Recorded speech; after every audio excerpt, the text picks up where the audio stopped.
As always, on the Extraordinary Podcast, we continue to fail our way forward. I always try to be transparent and give you guys a peek behind the scenes, whether it's posting uncut videos on YouTube or the preludes to our actual interview. My goal is for you to feel like you're part of the conversation. While I take pride in the quality of the production of the show, it doesn't always turn out that way. Such was the case for this episode. While the content was compelling and interesting, the recording and audio quality both leave something to be desired. And as you will hear, this was our second attempt. So, in an effort to show the good, the bad, and the ugly, I decided to put this one out there, despite falling short of production expectations. Just goes to show, while we often think we have things figured out, we are still only on the eve of greatness. The Eve is Grace Sammon's latest book, and by far her most dynamic. The book breaks down stereotypes of a diverse array of women and is a story of self-discovery that relates on many levels. You are bound to find a character that you identify with, and you will find solace in their journeys. Grace is sharing not only her story, but also her process for writing and how she uses both as a tool for teaching. Hear how she does it in my second interview with Grace Sammon. This episode is brought to you by Atlantic Custom Group. For all your home repair and improvement needs, Atlantic Custom Group specializes in the unique and inspiring.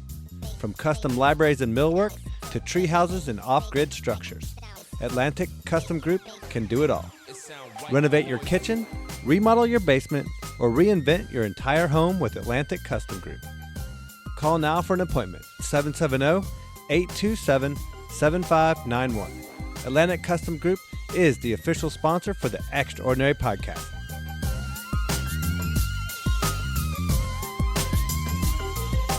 This is the Extraordinary Podcast, and my guest today is Grace Sammon.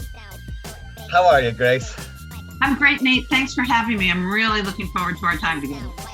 So before we get started on this, I'm going to go ahead and give our audience a peek behind the scenes and let them in on the comedy of errors that has gotten us to this point. This is actually our part two, or not even our part two. This is our retake of our original interview that we did probably about a month or so ago. That was an amazing conversation that we had, and I was so thrilled and got to editing, and we were having some audio and some technical difficulties, and so we had broken up. We had stopped for a second and start up again, and when we started up again after that second go round, I failed to hit record.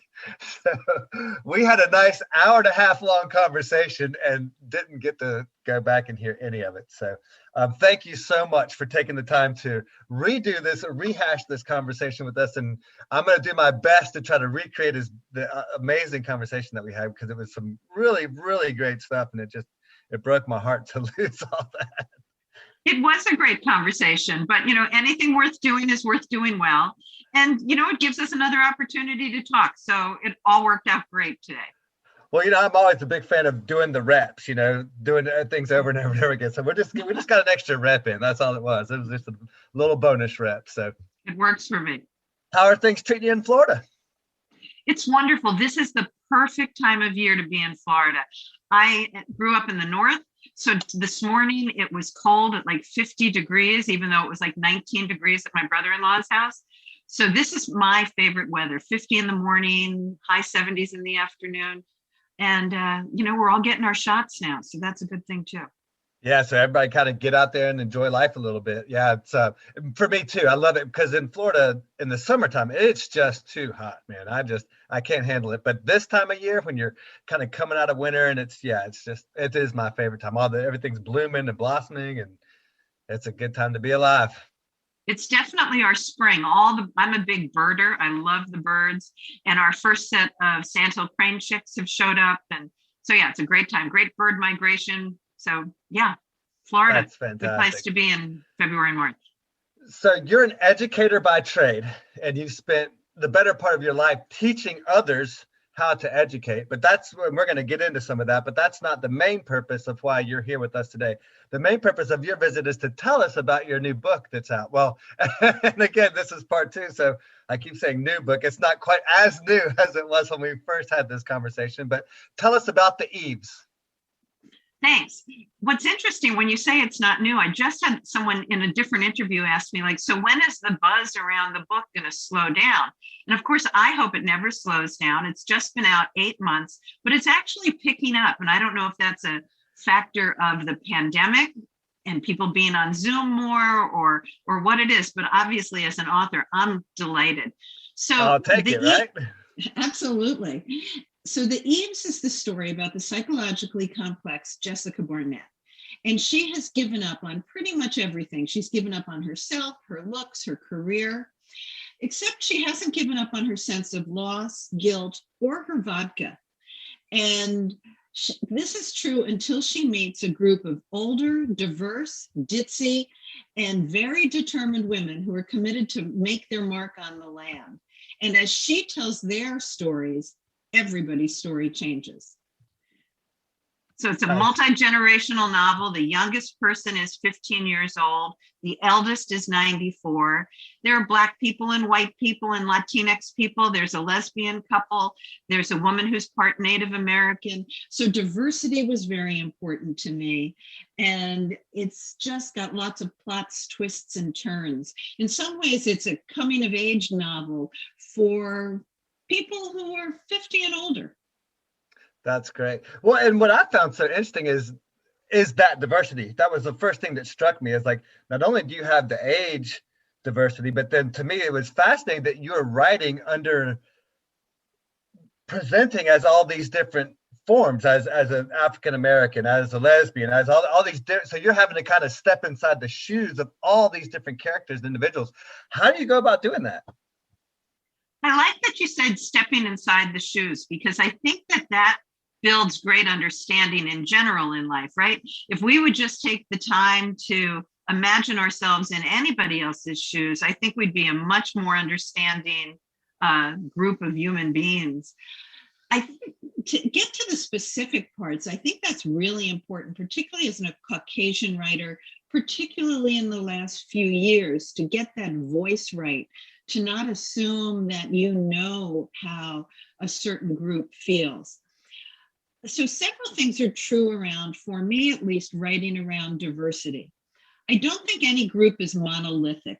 So I don't think all women feel this way, all Blacks feel this way, all Latinx people feel that way.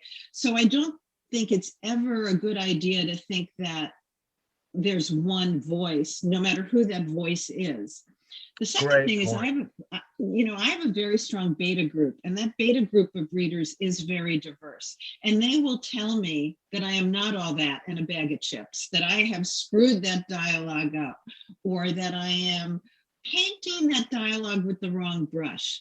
And that's very important to me, and was particularly important to me in trying to echo the voices of characters who were so much different than I am.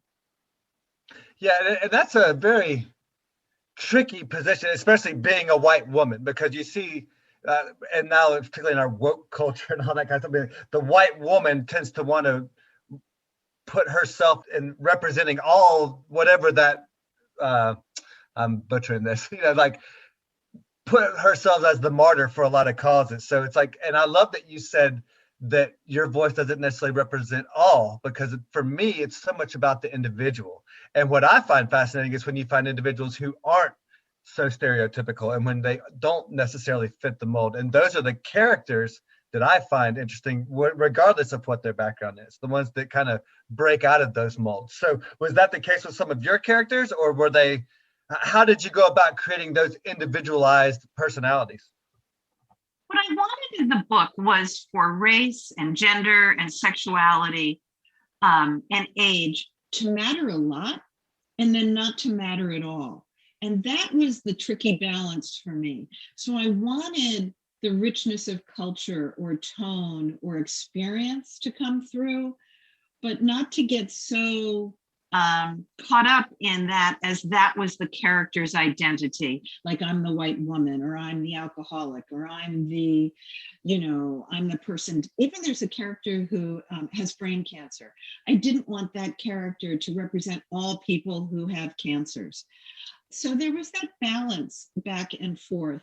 One of the things I do as a writer is if I'm really lucky, first of all, I wake up and the characters are talking in my head and I have a good sense of dialogue.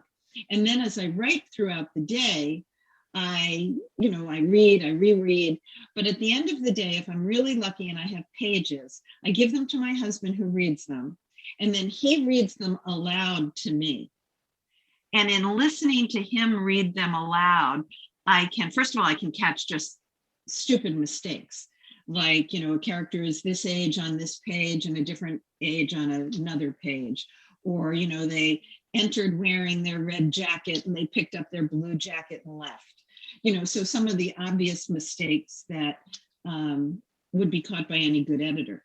But more important for me is hearing the voice. And I don't just mean the voice of someone sounding Black, which is a horrible saying, if you will, or sounding arrogant or sounding anything, but it's do I get the tone right? Do I get the conversation right? And that's what I really strive for, to get that authentic voice, I think. Yeah, I love that I've never even really considered that reading aloud aspect of it. But now that you say it, it makes so much sense, right? Because it there's like a play or anything else, once it's spoken, I mean, you hear it differently than you read it. And that's always going to be the case, whether it be an audiobook or anything else. I really like that. Where did you get that idea from? I can't say it was my idea. When I was writing, I just gave pages to my husband, and there's a scene in which one of the characters dies. And it was wonderful for me because I was actually writing in the next room, and I had given pages to my husband, and I could hear him sob. And I thought, oh, this is great. I made him cry. This is fabulous. So I said, read that back to me. And from that point forward, he just read it out loud to me. And I think there's also something nice, today when we're recording is World Book Day, which really focuses on children's literature. And I think all of us can remember, or I hope everybody can remember, being read to as a child. So there's also something that's very magical when somebody reads to you. It allows your head to go to a different place. Oh, I could not agree more. Oh, that's such a great point. Yeah, we've made it a point in our home to make sure that we're doing a lot of reading aloud. Yeah, that's so cool. Well, and I think the way that it translates, you as an educator obviously know the benefits for the kids. So where did your love for reading start? Where did your love for books and all this begin? Was that something that was as a child? What was that first book that kind of turned the page for you? I think that reading must have always been a part of my childhood. I can remember getting what my parents called the Big Red Book. And the Big Red Book was kept in the hallway upstairs next to our bedrooms. And when we got to go get the Big Red Book, that was a big deal. It meant that we could sit in the chair, probably on my father's lap, and be read to. And I can remember not being able to carry the book. It was so big, and how hard it was for me to carry that book down the stairs. And I still have that book, and I think it's like 12 by 8. It's just an oversized book. It is not a huge book. But so I think that started really early. And then one Christmas, I was probably, maybe 8 or 9 years old. My brother gave me the novel Black Beauty by Anne Sewell. And I sat in the chair the entire Christmas day and read that. And you talked about me being an educator. Research will say that a child's love of independent reading is their biggest indicator for success in life. Now we could discuss what does success mean, but that's one of the indicators people identify as, is a person going to be successful? Do they have an independent love for learning? Yeah. Well, it's one of the things that breaks my heart now is that I feel like nowadays so many people just don't read. So it's I've been on this kind of like personal crusade to get people to reading again. Because even the ones who claim to read, a lot of times they're just consuming audiobooks, which is great. I mean, I'm all about, hey, get your content however you can get it, learn however you can learn. But I think that we're losing the art of reading. I think it's kind of scary to me, but. I would agree with you on that, because I find even for myself that I can be what I call a paragraph deep, or a headline and a paragraph deep. I read the paper every day, but in truth, I probably read the headline in the first paragraph. It's got to be a pretty interesting story or something I deem important for me to get much deeper than that. And as an author, that's certainly such a disservice to other authors, but because they've labored on their research and conveying the story. But I think that you're right. We've become impatient with the art of reading. Well, and for me, it's really, and I mean, it all goes back to the phones at the end of the day. And what blows me away is now more than ever, we live in a space where we have access to so much amazing information. Like everything is at your fingertips like never before. Mm-hmm. And we're ignoring all of that now more than we ever have before. Like we have more access, and yet we're steering further and further away from it. We're spending all of our time on social media, looking at pictures, looking at things that don't, even if we're reading something, it's not something that's actually like purposeful or engaging or meaningful or educational, or you're learning. It's just gibberish. It's just slop. It's just garbage. It's just, gossip, news, whatever. COVID-19, like let's go read what the latest COVID-19 graph has got to say, or whatever, Sure. because it's going to change tomorrow. And it's like, and I think there's a big difference between, and I've been spending a lot of time looking at wisdom versus knowledge. And I think you get wisdom from books and real life experience, but you get the knowledge from, just the quick snippets, the headlines, the first paragraph, all that kind of stuff. But that being said, I do want to take a second to recognize that there's the book week, like you talked about, and we have two other authors coming out with some amazing books. That Jordan Peterson's sequel to 12 Rules for Life came out, Beyond Order, I believe it's called, and Stephen Pressfield's A Man at Arms came out this week as well. So a lot of really good content coming out right now, and just hopefully people will take the time to find it. So that's my kind of personal social media mission, is to put all that on the social media as I possibly can. It's a good mission. But I'm curious, because I've got this 8 Keys to Great book that I'm working on, and it's been an arduous process, to say the least. So I'm always anxious to get feedback from authors, suggestions, ideas, best practices. And I just got to listening to Stephen Pressfield on Tim Ferriss's podcast, and he gave out a really great info on the art of writing and the creative process and all that. Tell me about what that looks like for you. How do you go about writing? Is it something that comes natural to you? Do you have specific routines? For somebody like me who's struggling to find the time and opportunity, what suggestions, things like that, would you have?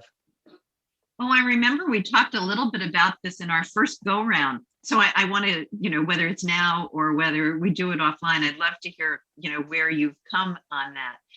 I think the writing not for me far since our last conversation. Not nearly as far as I would have liked to, but that's. I understand that. I'm writing a second novel. I so understand that. I think that for me, writing is my first language.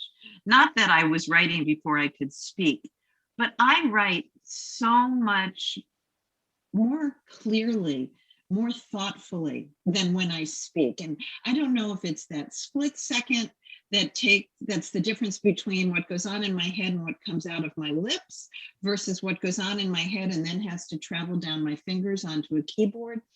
But I always feel much more eloquent when I actually write. You and I had done, for example, some back and forth about possible questions, and I read some of my answers, and I thought, oh, those are going to be so much better than whatever comes out of my mouth when we actually speak. So I think you have to know what your first language is.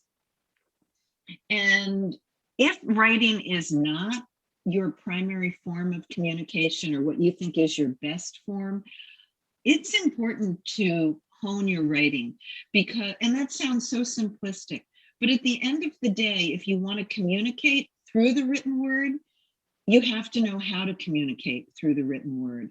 And that sounds so simplistic, but you need to find your own pace, your own voice, your own tenor. You need to know the basics, at least, of punctuation and grammar. And that has gotten very sloppy as we've all learned to text. And I find myself being sloppy, or certainly not my best Guilty. writing. Guilty. So I think that you need to hone the skill of writing and not be afraid of writing and rewriting. I'm a big believer, and I mentioned just a few moments ago, a beta group, having people who are willing to say, boy, this sentence is great, and what the heck were you trying to get in paragraph 3? I went through many iterations of that with my novel. And it really wasn't until I had a friend who is a fellow novelist and a fellow educator. And she was kind enough, her name's Sarah Lynn Richards. She has written several books, several novels now. And she said, your third chapter totally needs to be your first chapter. And I said, oh, no, it doesn't. You know, the way it flows and the first chapter mirrors the last chapter. And she just said, oh, Grace, really, it doesn't work. And she was 100% right. So you need to listen to that. So first of all, that whole art of writing is important. And the second thing I would say, and this was a surprise to me until I wrote The Eves, and then I'll also try to balance the difference between educational writing and the art of a novel. One of the things that I think is important is a question that my publisher just asked me for The Eves. And he asked me it when we sat down to decide whether we were going to work together. And his question to me was, why do you want to write? And I was like, well, I just want to write. And he really pushed me and pushed me and pushed me about how will you measure success? Are you writing because you have a unique story? Or are you writing because you just have a story that needs to get out there? And you'll be happy if you go to Staples and get it published and you give it to 10 of your friends. Why are you writing? Do you want to write for a blog? Which audience do you want to write for? So there are a whole series of questions, I think, that people who want to write can and should ask themselves. One of them is success. For me, I've already had the success. Yes, I do want it to become a Netflix series or a movie. Many authors want that. That would be the icing on the cake. But the success that I've had already with just the responses, I'm tracking at 4.8 out of 5 stars on Amazon. It's tracking on 4.6 stars on Goodreads, which may be a better indicator, I'm not sure. So the fact that I'm getting to do podcasts with you and that you liked our first conversation enough that you wanted to come back and do a second and get it right. The number of podcasts and blogs, those are all measures of success that I didn't anticipate. So those are two kind of basic things. And then there's really the art of sitting down and making a book. And it's very different in the world of novels versus the world of an educational book or a nonfiction book. One needs an agent, the other one doesn't, unless you go the indie publishing route. And either way, you need to have some sort of discipline. And, you know, you mentioned you hadn't written very much since we recorded the first time. And I haven't either. I found COVID very difficult to focus on. Part of that is in my novel, and I've talked to many authors about this. Do we really want to write anything to do with the pandemic? Do we want to kind of fast forward to 2025, or do we want to have all of our novels end in 2019? So there's that, you know, COVID in our brains. And I just think that the art for me of publicizing the book and writing are very different. So in a perfect world, you know, I'd get up, I'd do research, I'd write all day, I'd give the pages to my husband, I'd edit, and I'd start fresh in the morning. That would be my perfect routine. You hear some people say, write every day. That's probably a great recommendation. I don't do that. Yeah, I definitely want to spend more time talking about the process stuff for you specifically and what you do. But before I want to circle back to the first part of what you were saying about like the mentors and the beta group and all that. So I'm listening to Tim and those guys talk, and Tim and Stephen talking on their podcast. They were saying, you know, your family's not going to read your work. They're just not. And and getting friends that are actually interested enough to want to do that can be difficult too at times. So what was the process for getting your beta group? What was the process for finding an editor, getting where you can a group to create that feedback loop? Well, you mentioned family. First of all, I think you probably need to decide whether you want your family to read your work. I know many authors who don't really want their family to read their work. Either it's too close to home, or they just don't want to get involved in that level of feedback. For me, it was easy in one respect because I have a great book club. I'm a member of a local book club, and they were very, very generous in wanting to read my book. But they're all old white women like me. So they are. And I needed to reach out. I'm lucky enough to have Latinx and Black female friends. So I did that. It was also, and they were kind enough to read. And I also have some strong older male characters. So I had some guys read it, because even though it's sometimes qualified as chick lit, or a term that I just learned recently, hen lit, which is for older, chick lit versus older chickens, I guess. Hen lit. It is decidedly not, because of the diversity of the characters. It is decidedly not. Even though it's probably characterized as women's fiction, I love it when the men who read it, and the men who write reviews on Amazon, who say, I just got a new group of friends, or I love Tobias, or I've struggled the same way that, Jean or Malcolm have struggled. So I would try to figure out how diverse is your reading base. Well, I've got a diverse group of friends, but like I said, but I come from a group of friends, like just a lot of people who just don't read. I mean, my generation and the generation below me, they just don't read a lot. Like I said, so it's just difficult trying to find people actually willing to actually read. Period. Nate, that might be a great social media moment. There are so many book groups out there and writing groups out there. I have frequently seen posted, do you know anybody who will be a copy editor? Do you know anybody who will give me plot editing? I bet if you put something out in one of those writing forums, that you would love to create a beta group around some particular issues, whether they're business issues or what. I bet you could put together a beta group in no time.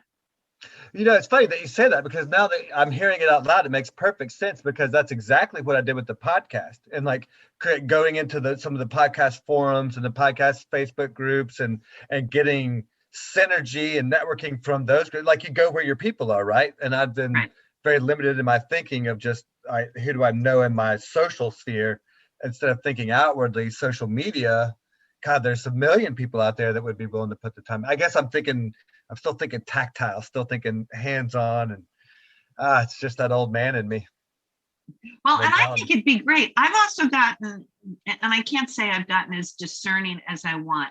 I'm a member of a lot of book groups on social media, and I need to be a little fine-tuning on that, both in terms of what I can give, because I think that's very important in social media. You don't just suck and troll.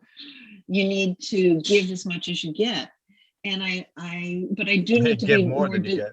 Yeah, I think I need to be more discerning about which groups, because some writing groups aren't as serious about writing as I am. And while I think it's really important, you used the term mentor before. I love to help out other authors and other female entrepreneurs, because as you and I know, I've started 4 companies, I've run 4 companies. I love to do that, but I also need to continue to grow. So I would check out social media and create your beta group there. That's great. That's a great idea. Yeah, and I've actually created a small subset group for my 8 Keys to Great program, but I've never taken it from the perspective of a book, and then quite honestly, there's probably some authoring or some author groups that would be potentially good to get with too, not just book readers, but fellow authors as well. Absolutely. That's a great point. That's a great idea. All right, so let's talk process. Let's talk about, for Grace, for you specifically. Number one, I want to kind of get an idea out of the gate, like where the idea comes from, because like particularly like with fiction, and you were talking about the pandemic. The one thing the pandemic has got my wheels turning on is thinking about fiction. For me, it's somewhere there's a fiction story in there about a post-apocalyptical something or another, but that's a whole other conversation. But so what's the process for coming up with ideas? Is that something like Elon Musk, where they're always just kind of going off and there's something always going on? But then day to day, like you said, you would write during the day and have your husband read at night. Walk me through that, a best case scenario of what those days look like. I'm going to actually go back to my education roots on that. In education, there's a phrase called start with the end in mind. And what we mean there is, like, if you have a fifth grader, what do you want that fifth grader to know on the day they finish fifth grade and go on to sixth grade, whatever that year is? And then you just backward map. So you start with the end in mind and you backward map. And I did that in all of my educational books, and I did that in my novel. That idea of what's my end point. So I had the idea for all of my educational books and this novel. I knew where I wanted it to go, what message I wanted it to convey. In my novel, it was that this psychologically complex Jessica was a mess. She was a hot mess. And was she going to stay there, or was she going to become whole? And I knew how I wanted that to end. And then I had to write backwards. So I had the beginning, I knew where she started, and I knew where she ended, and then I had to write the middle. So the process for me was, how does she get there? And I created this group of women who could teach, not in a teachery kind of way, but could model and share their stories, which would both enhance the lives of the older women and enhance Jessica's life as well. So I had the ideas for that. It's also my first novel. So you will read frequently or hear frequently about first novelists that they throw a lot of stuff in. And I think that's true of me. There's a wonderful book that I love called Cutting for Stone. And it's this huge tome about this gentleman from India who comes to Ethiopia, and he's a doctor, and there's two brothers. It is a fabulous story. And I remember reading, oh my God, this should be like 30 books. And it was his first novel. I know that I put in a lot of things in my novel that could probably be extrapolated, but I wanted to share them. You know, we get very excited about what we write. So I put in a lot of things that were important to me personally. I shared the story of my mother's death through the story of one of the characters' deaths. So the writing process for me is, what's the big idea, which is this woman who's horribly flawed, and where do I want her to wind up? How am I going to get her there? And then how do I make it an engaging story?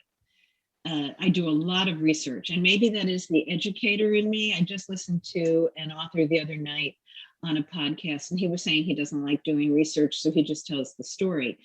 For me, it was very important. I wanted it to take place in Washington, D.C., a place where my children grew up. And I wanted it to take place on Calvert Cliffs overlooking the Chesapeake Bay, a place that I had visited. And in Africa, a place that I had visited. But there were still all sorts of things, like I had forgotten the name of the road that connects with North Capitol Street. So lots of research, or the name of a restaurant. So little subtleties in research, but also great big pieces of research, like what is an effective form of brain cancer, treating brain cancer. So for me, I love the entire research process as well.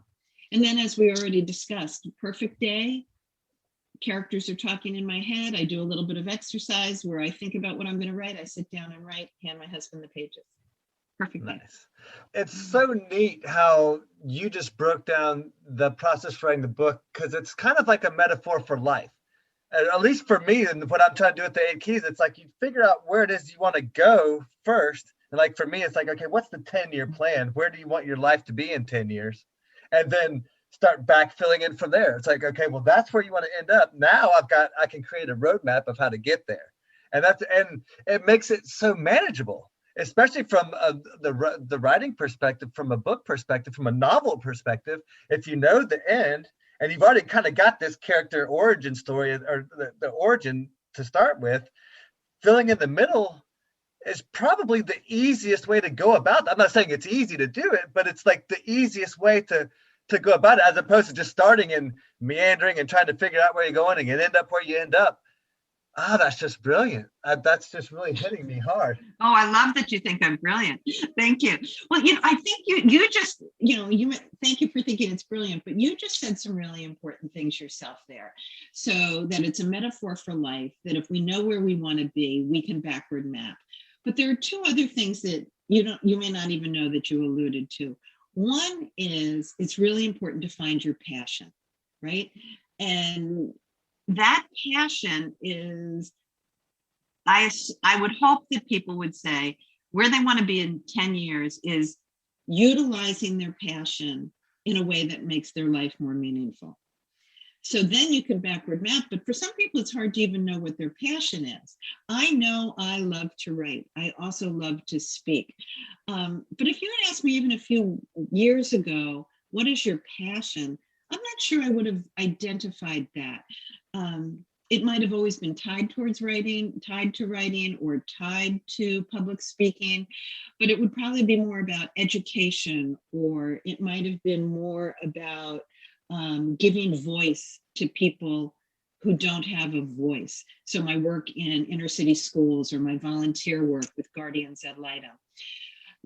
So finding your passion and finding how you want to communicate that is important, but also being open to the changes along the way and bringing it back to your parallel of how it's a great life lesson.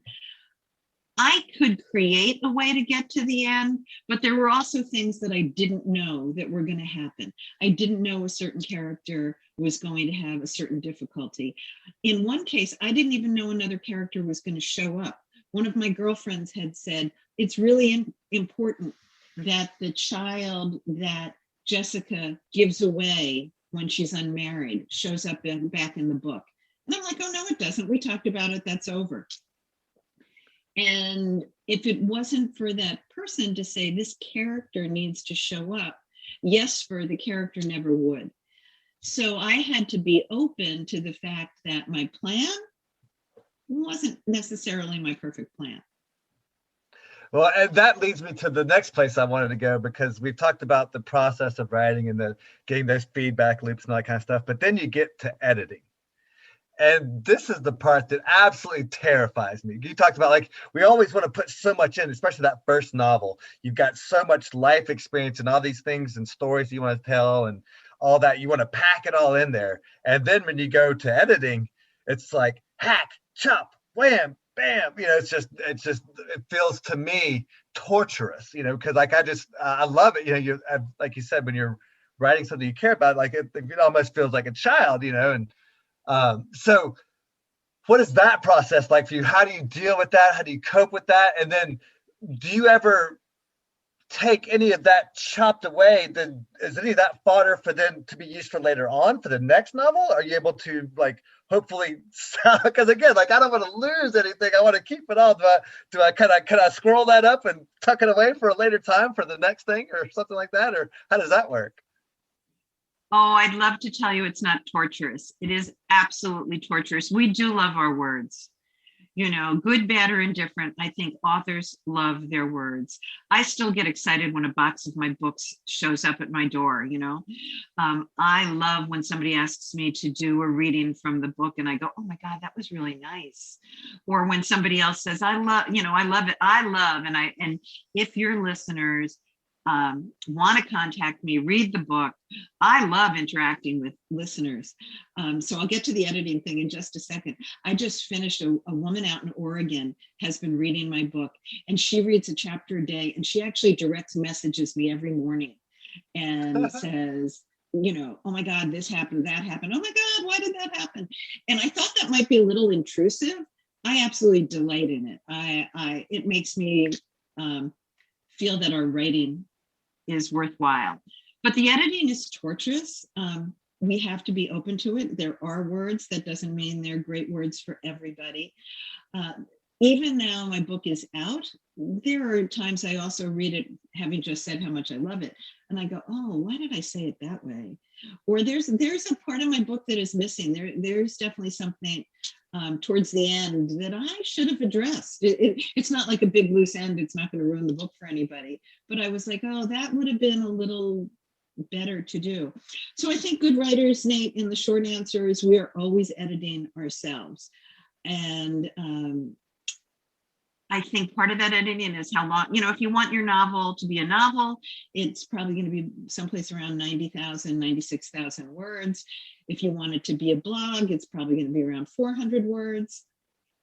So you need to know who you're writing for and what audience as well. Don't be afraid of the editing process. They talk about in movies, things fall on the cutting room floor. That doesn't happen probably anymore because of digitized. That's all virtual now, right? It's all virtual. I'm intrigued by your idea of, does it ever show up in another novel?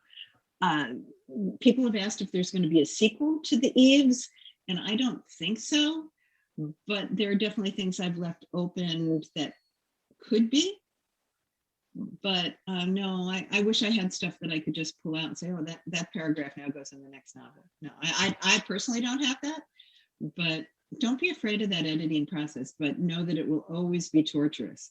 Somebody will tell you something, you go, oh, no, it's like the best thing I ever read.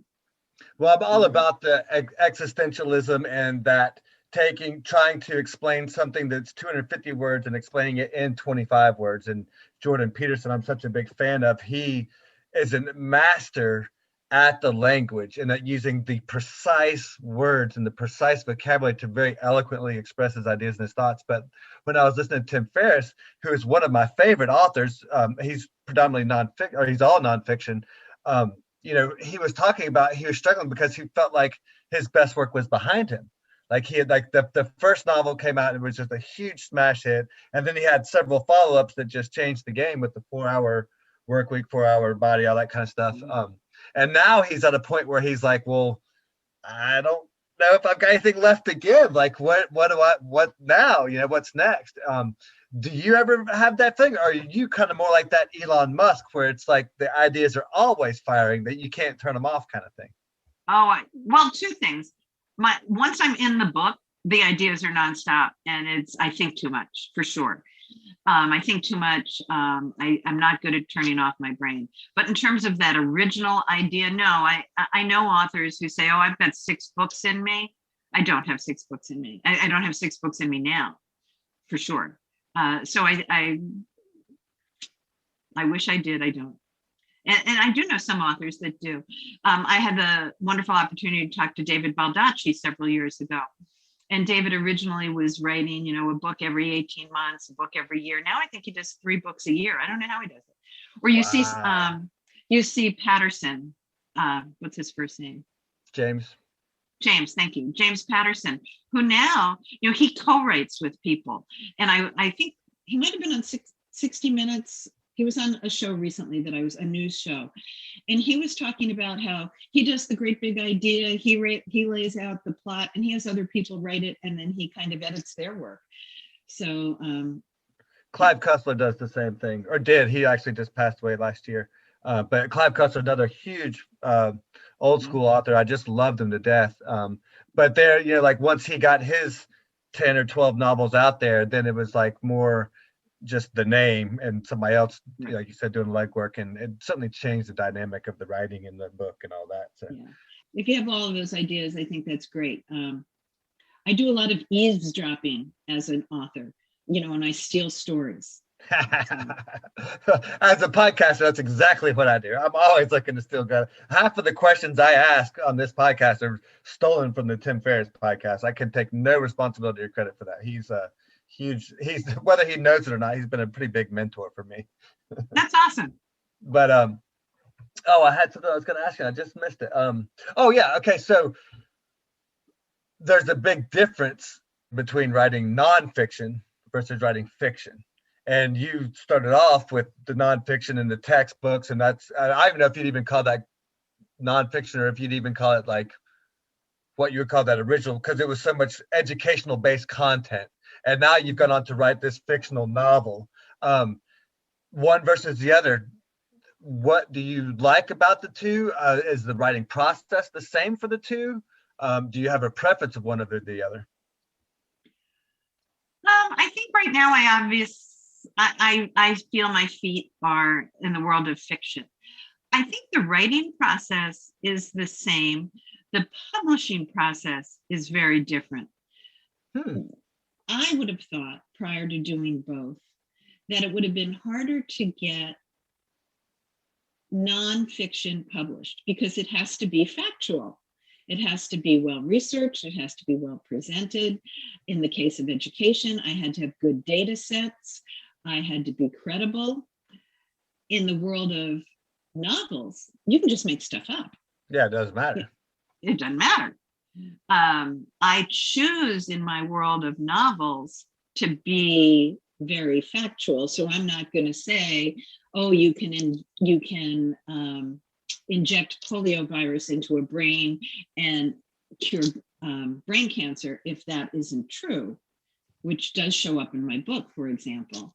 So I'm not going to make stuff up like that because I'm not a fantasy writer. But it was much easier for me to get all of my educational articles published, all of my educational books published, than it was for me to get my novel published. So when I got my first educational book, I sent it out to 14 different publishers, because you don't need an agent, and 11 publishers wanted my book. And I was very lucky to go with Corwin Press, which is a very, very good educational press. I got a great royalty structure, and they had a speakers bureau, and it was so credible. In the world of novels, 90% of the time, people want to go an agented route, which means you want to wind up in one of the big 5 publishing houses. Those are incredibly difficult. Agents will tell you they will not necessarily even respond to your query. You talked earlier about editing. The most difficult thing, and I think many authors would share this with you, the most difficult thing is to take your 96,000 word book or your, huge novel and turn it into a paragraph that is going to catch the attention of an agent. So I spent about a year trying to go the agented route, and agents will tell you, you will get either no response, a no, and we're only going to call you if we really want it. So there's been a huge explosion of a different level of press. So you've got the big 5, the Random House, the Penguin, et cetera, books. And then you have another tier of books or publishers that are agented, and I just learned this, Amazon has, I think 5 presses of their own. Many people publish through KDP just by loading their books up on Amazon, but Amazon actually has an agented group of presses that all get published just, I don't want to say ever just through Amazon because they are such a support to authors. But there's then another level of presses that don't require agents. And then there are indie presses which have different levels of, I think, what I would call credibility. Someone that really works with you and copy edits and gives you a book that looks and feels real. So you have a much broader array of ways to go in the world of novels, and you just have to find which place is more comfortable for you. I think that authors really need to know that regardless of whether they wind up with the big 5 or whether they wind up going to their local staples, if they want to get any footing in the world, and this is something I really resisted, Nate, you need to have a social media presence. You probably need to spend a minimum of 2 hours a day on social media, and you need to be a lot smarter than I am. Still after 8 months, you need to be a lot smarter than I am in social media. Yeah, it's all about that engagement, right? Yeah, engaging with your audience. That's what I've found to be the case even with podcasting as well. I mean, you hate it because you don't hate to spend so much time dealing with it and all that, but it's kind of like a necessary evil at this point. absolutely. For sure. Well, so I'm curious, and what's your thoughts on, because now, like you said, you've got the big 5, and then you've seen this big push for all these independent publishers, all these self-publishing, and there's different varying degrees of quality of those self-publishers. But the one thing that has always resonated with me with those self-publishers is the fact that you keep your art. you own your work. And the thing that has always bothered me, whether it be the music industry or book publishing and all that, is when you sign that contract, you're signing your art away. You're giving your child to them, because that's how I look at it. It's my child. It's like, this is me. This is a part of me. Was that tough for you, or do you have any opinions on that as far as what's better or worse? And what do you think the future is going to look like for that? I think we'll see an increased explosion in indie publishing. I know that when I first came out with my novel, I used to talk about it as real publishing and self-publishing. I no longer use that language. Your book is published, it is real, whether you go with a big five or you go to Staples and turn it into a pretty book.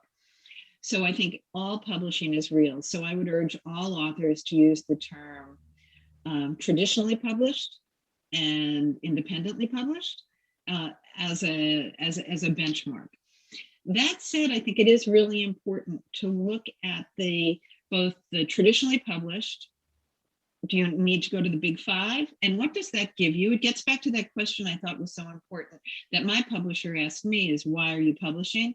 So you've got that big five, then you've got a whole nother tier of very, very credible real publishers, to kind of mock that word, but you don't need an agent necessarily. Sometimes you do, sometimes you don't, but you're going to get some things in the traditional publishing field that you're not going to get if you go in the indie field. And the traditional publishers can offer books to independent booksellers in a way that self-publishers or indie publishers cannot. And I am such a strong lover of and proponent of supporting indie bookstores that I think that that's a question that writers have to ask too. Which way you want to go?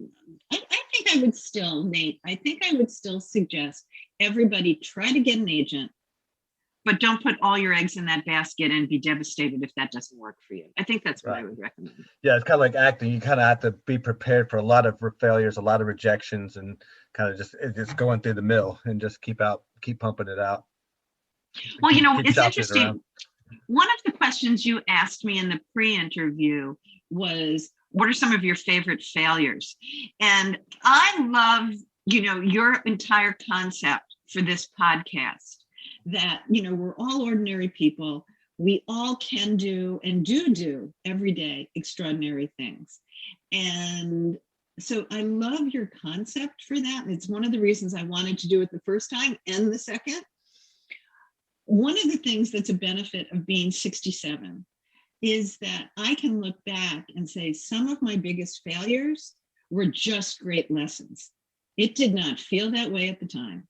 They felt like bona fide horrible, miserable, I shouldn't have done that failures.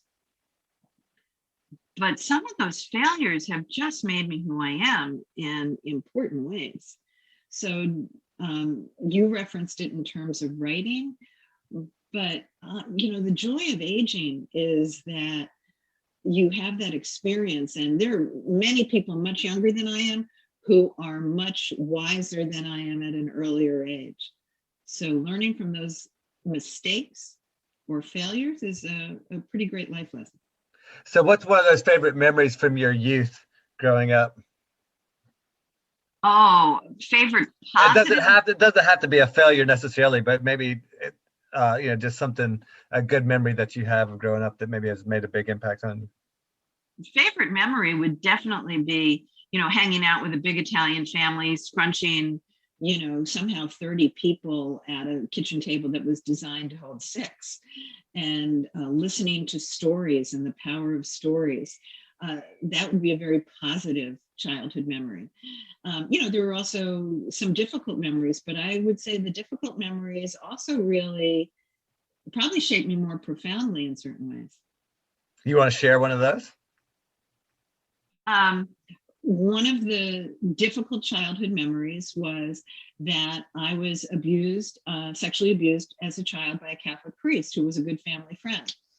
And that was before any of the discussion about the clergy or child abuse even. And I didn't have an opportunity to talk about that. And what was powerful for me, and I didn't even realize it till way into my adulthood, that experience said to me is, I need to have a voice and listen to the voice of people who don't have opportunity. So when I look at my educational work, it was all in underserved schools. In some ways, I think I was giving voice to a population that was underserved. And I don't mean my, I don't want to say my Caucasian voice. It was me as a worker bee learning from and sharing with the educators there. To bring the best out and to bring focus too. And I think that was really important in my volunteer work all along, whether it was my hospice work that I've done. I did some radio work with a blind organization called A Second Cup of Coffee. And I would just read newspapers and magazine articles. So it was giving voice in a way that a population didn't necessarily have. I did hospice work for a group of people who wanted to talk about dying, but their families necessarily weren't ready to hear it. I was a guardian ad litem for children who have been abandoned, neglected, and abused. And so often their voice isn't heard in the courtroom. So that was a difficult thing, which very positively, quite honestly, put me on a positive trajectory. In a professional way, I got fired from a job that I absolutely thought I would happily ever after in, and was devastated. And it catapulted me on a 30-year career in education, working in 32 states and with federal government and tribal lands that I never would have had if I had stayed in my happily ever after. Yeah, sometimes life knows what's best for us better than we do, or fate or God or whatever you want to call it. I strongly believe that. And then I remember who I was talking about, they were saying, or who I was listening to, they were saying it's your future self a lot of times manifesting itself in your present when some of those bad things happen, or some of those pivotal moments occur. But you were talking about education, and there's so many different ways I want to go, but we're already running out of time. But I did want to ask you from an educational perspective. I'm fascinated with the learning process and how we get people, kids, whomever, engaged in learning and having that learning mindset. It's so funny. I talk to so many adults that are in this space that I'm in, and we're all kind of doing this whole same thing, and we all have this thirst for knowledge. We're all excited about learning different things. And then you look at, high school kids, and you look at even a lot of stuff going on in university right now. It's just kind of like, yes, the learning model is a little depressing, and it doesn't seem to be very effective, and it kind of takes the joy out of it a little bit. So I think novels teach. I think novels are a great way to teach people lessons without them really understanding or realizing that they're being taught. So what's the answer? How do we keep people engaged with learning? How do we keep that learning mindset? How do we fix that problem, if you will? Oh, I think if all of us were lifelong learners, which is certainly a theme of my book, and you mentioned you have many directions. We can, Nate, we can do this a third time. Don't worry, it's already on the calendar, man. I'm telling you, there's no way. I think that if we could all become lifelong learners, if we realize we are never done. I have a friend of mine who says, I am not done until they fold my hands in the box. And I love that imagery, that he is not going to be done. But that started for him not at 70, whatever. That started for him at a very young age. So that's, again, I go back to today's World Book Day. In the UK and in Ireland, they actually give kids certificates to go get a book today. And they put a book in their hand. So part of that is finding your passion. I have a grandson right now, not unlike many 6-year-old boys. He is obsessed with dinosaurs. So I feed that passion. I give him tactile things where he can find a dinosaur in an egg. I send him models he can put together. I send him books and cards. So I think feeding that passion, making it fun. I mean, I was talking to my husband the other day, and we were talking about just knowing the multiplication tables. I don't know the multiplication tables to this day. And Einstein always said, why learn something that you can look up? And today we can just ask Siri, right? Right. But getting that quizzical mind, I think makes it, that's the trick. How do you turn on that light? So Being willing to look it up. Being willing to look it up. But I also think it's not taking the simple answer. And I've been thinking a lot about that recently through the podcasts in how I answer questions. I think that I am frequently at fault in my conversation with people. How was your day? The answer is good. And I go on to the next day, the next thing. I think we all need to be better at what we called, or what we learned to call, the Socratic method. Not, was your day good? Did you have a good day? Tell me about your day. Why was it good? What did you learn? Oh, you went out on a boat. What did you observe about the water? Did you see this? So I think that we can all better engage each other in conversation that then sparks a delight for more learning. Dave Ramsey is a little personal finance hero of mine, and he's got this thing whenever somebody asks, hey, how are you doing? He says, better than I deserve. And It's just something that just flips the switch in my, because every time you say that, so I started doing it. And every time you say that to somebody, they do a double take. They're so predisposed to that. Oh, good, fine, whatever, And then when you say that, they kind of, wait, what? And so I love that idea. And that's what I think, you as an educator, I found this true in my own life for interacting with my kids. It's like, that's how you are involved with your kids' lives. What you just said, asking them this question. Well, where'd you go today? Well, what'd you do? Well, you went on a boat? Well, what was the water like? Well, asking and my kids are to the point now where they know that's coming. So they're already kind of like coming at me with all these, Dad, I did this, and I saw this, and the thing, and that, and it's like that learning mindset. It keeps them just inquisitive and excited, and it's noticeable, it's palpable. It is. And you said that expression, better than I deserve. It's interesting.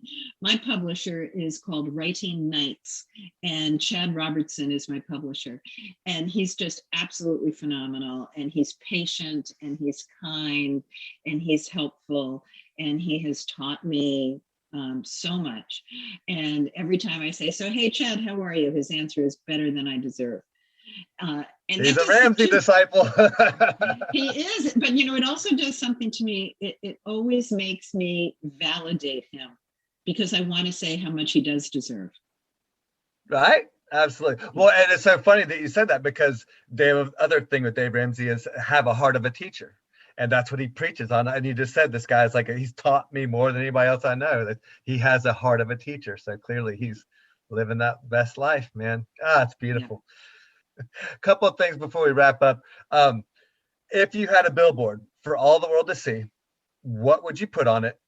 And then the caveat to go along with that, what's your favorite item under $100 that you could not live without, that you use on an everyday basis?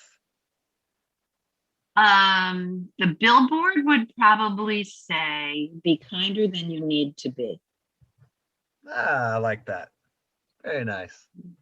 There might be some follow-up billboards down the road, but that would it's not just be kind, but be kinder than you need to be. Do a little bit more than you have to do. Take that little extra effort. One of my big things has been like, be extra. Because it's Extraordinary Podcast. Be extra. Do a little extra. I love that. Yeah, just put a little more there. So, all right. I love that. So the caveat to go with that, this is my fun one. What's that item under $100 that you use every day that you cannot live without? I got an answer for what it's gonna be, but I'm not gonna tell you that. So you can know what it's gonna. First of all, I would say there is no item I can't live without. One of the things I've really realized is everything is just a thing. And what matters is the people and the way we connect to them and love them and care for them and learn from them. But if I had to say one item that I would be crushed if I lost, would be the coffee cup that I drink out of every day that my daughter made. And it's a beautiful pottery coffee cup. Nice. Excellent. Well, that's funny. I've got a couple of pottery type cups that I get from my little trail races. And they're one of my most cherished. I don't drink out of them. I don't want to mess them up or nick them or anything. They're my little trophies kind of thing. So that's a great answer. Excellent. Excellent. If we go up the cost scale, it would be my iPod. My no, that doesn't my iPad. No, like everybody wants to tell me their phone. I'm like, no, that's not a valid answer. I don't accept that one. No phones, no iPads, no that. Nah.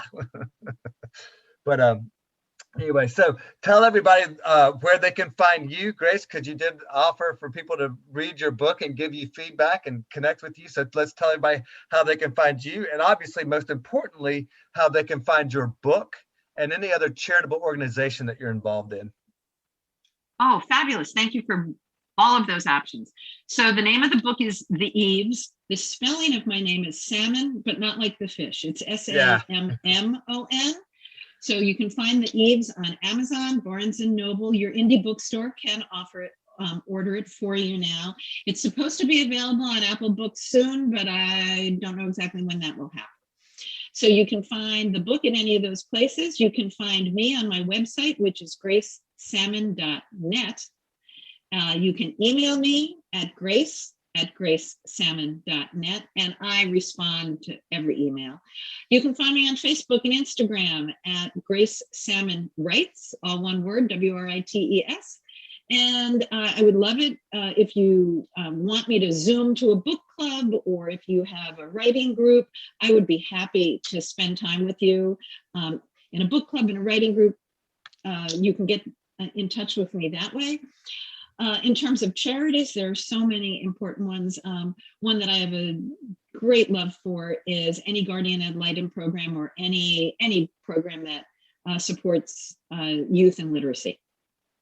That's awesome. And I've been learning a lot about that guardian ad litem program, and I'm actually very interested. I'd like to maybe talk to you some more about that offline as well. I would love to do that. Good stuff. Good stuff. Grace, thanks so much for your time. And I'm really looking forward to the success of the book, and so excited to see what the next one comes and where we go from here and our next conversation, because I really want to dive deep on a lot of the education stuff. And I love picking your brain about the writing process and figuring out how to navigate this path. And I mean, it's funny because I haven't got the the 8 Keys to Great book is the number one priority, and that's got to get done, got to get out, and got to be finished. But I'm already plotting and scheming for fiction, and I really feel like that is going to be the next step for me, but I have no idea what that looks like, and I'm absolutely terrified about it. But having resources like you to rely on, I can feel good about jumping into it with both feet. I'm here. Thank you for having me. And my big takeaway from today is I'm going to be extra. So thank you for that. Awesome. Yeah. All right. Well, appreciate your time, and we'll look forward to part 2. Well, not part 2, but a fresh episode down the line from here. Thanks, Nate. This episode is brought to you by Atlantic Custom Group. For all your home repair and improvement needs, Atlantic Custom Group specializes in the unique and inspiring. From custom libraries and millwork to tree houses and off-grid structures, Atlantic Custom Group can do it all. Renovate your kitchen, remodel your basement, or reinvent your entire home with Atlantic Custom Group. Call now for an appointment, 770-827-7591. Atlantic Custom Group is the official sponsor for the Extraordinary Podcast.